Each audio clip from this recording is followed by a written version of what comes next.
விவசாயிகளே, அதிசயம் ஆனால் உண்மை.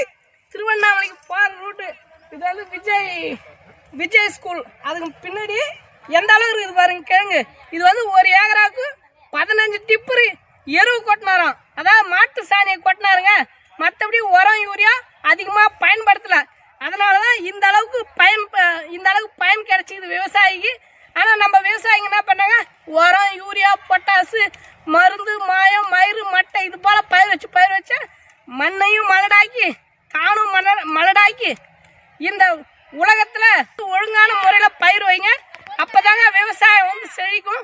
இது போல் வந்து மாட்டு எருவு கொட்டி பயிர் வைங்க. அப்போ தாங்க விவசாயம் ஜெயிக்கும். அதை விட்டுட்டு சும்மா மருந்து அடித்தோம் பயிர் வளரல, யூரியா போட்டோம் பயிர் வளரலன்னு நம்ம வந்து காட்டியும் குறை சொல்லக்கூடாது.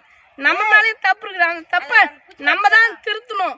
மற்றபடி திருத்தினாதான் அடுத்த வாட்டி நல்ல முறையில் பயிர் விளையுங்க. இது பாருங்க, ஒரே குச்சி ஒரே கிழங்கு ஒரே செடி 10 கிலோ வரும் பாருங்க. நெடுக்கு காட்டுப்பா எப்படி இருக்குது பாருங்க. நான் பொய் சொல்லலை, எல்லா மணியும் அப்படியே ஒரு வாட்டி காட்டுங்கப்பா. பொய் சொல்லலை பாருங்க. அதாவது இதுக்கு எல்லாத்துக்கும் காரணம் மாட்டு எருவின் மகிமை தாங்க பாருங்க.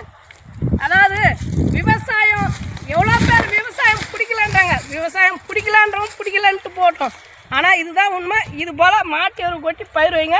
விவசாயத்தை ஏதோ நம்மளால் முடிஞ்ச அளவு காப்பாற்றும். முடியாதப்ப தலைக்கு மீந்தினா தலைக்கு மேலே போனால் ஜான் போனான்னா முழம் போனான்னா தலைக்கு மேலே போயிடுச்சு விவசாயம்.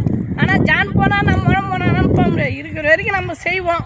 அதுக்கப்புறம் அடுத்த தலைமுறை எடுத்தும் போல நம்ம இந்த தலைமுறை நம்ம காப்பாற்றி அடுத்த தலைமுறைகிட்ட விட்டுட்டு போகணுங்க. விவசாயத்தை நம்மளோட அழிச்சிடக்கூடாது. விவசாயம் வாங்கணும், விவசாயிங்க வாங்கணும். இது போல் பயிர் வைங்க. அதாவது விஜய் ஸ்கூல் திருவண்ணாமலை போகிற வழியில் இருக்குது. அந்த ஸ்கூலுக்கு பின்னாடி தான் இந்த அளவுக்கு பயிர் வச்சுக்கிறாரு. அவர் தாங்க நம்ம முன்ன திராவிட விவசாயி பார்த்தோம்.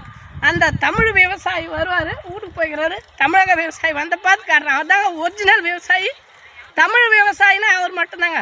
இவர் தாங்க தமிழ்நாட்டு விவசாயி. அதாவது அப்போ மம்டியாத்தார போனாருங்க. இப்போ வந்துக்கிறாரு பாருங்க.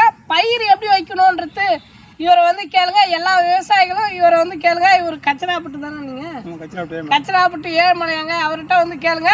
விவசாயத்தில் எப்படி பயிர் வச்சா எப்படி விவசாயம் வெள்ளாமல் விளையும் அப்படின்றது ஐயா வந்து கேளுங்க. இவர் தான் தமிழ்நாட்டு சொசைட்டி ஏழுமலையா.